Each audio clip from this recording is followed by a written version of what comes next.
ব্যক্তি যে কোনো অবস্থায় যে কোনো জায়গা থেকে শুধুমাত্র দরুদ শরীফটা তার জবান থেকে বের হতে দেরি হয়, আল্লাহর দরবারে কবুল হইতে দেরি হয় না। যে কোনো অবস্থায় শুধু দুই ঠোঁটের মাঝখানে দরুদটা বের হতে দেরি হয়, কবুল হইতে দেরি হয় না। আল্লাহ নিজেও বলছে দরুদ করো, সালামও করো, সাল্লু আলাইহি ওয়া সাল্লিমু তাসলিমা। তোমরা আমার প্রতি দরুদ পড়ো, ওয়াসাল্লিমু সালাম করো, তাসলিমা যথাযোগ্য মর্যাদায় বেশি বেশি করে সালাম করো।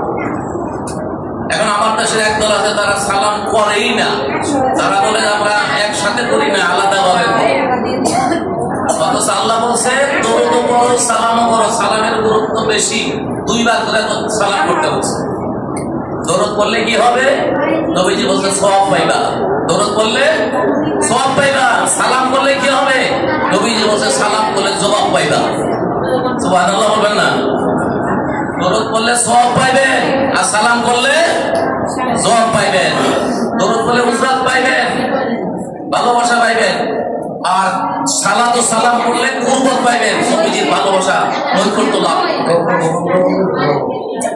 সুতরাং আমার ভাইরা দরুদ পড়বেন, সালামও করবেন। দরুদ পড়লে দরুদের ফজিলত